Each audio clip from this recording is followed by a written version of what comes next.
বিশ্বনবী বললেন, আমি তো বক্সিং খেলি না রে বাপ। রুকানা বলল, তাহলে আমিও কালেমা পড়ি না। বিশ্বনবী রাজি হলেন। অবশেষে ভাবলেন, আমি বক্সিং খেললে একজন যদি জাহান্নাম থেকে জান্নাতি হয়, বক্সিং খেললে সমস্যা কই? বক্সিং খেলার পালা।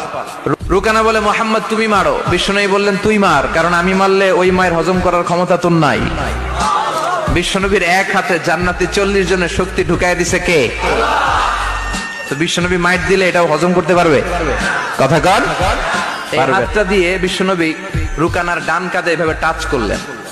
মারে নাই, খালি বলছে, রুকানা এত লাফাস কেন? টাচ করার সাথে সাথে রুকানা বেহুশ হয়ে জমিনে পড়ে যায়। সবাই তো অবাক। ঘটনা কি? ঘটনা সবাই বলে, রুকানা তুই তো অনেক বড় পালোয়ান, আব্দুল্লাহর বেটা মোহাম্মদ ঘুষিও দিল না, লাথিও মারলো না, বেহুশ হইলি কেন? রুকানা বলে, আরে তোরা তো দেখোস নাই, তোরা দেখেছিস মোহাম্মদ হাত দিয়ে ধরেছে, আমার মনে হয়েছে বিশাল পাহাড় এসে কাঁধে চেপেছে।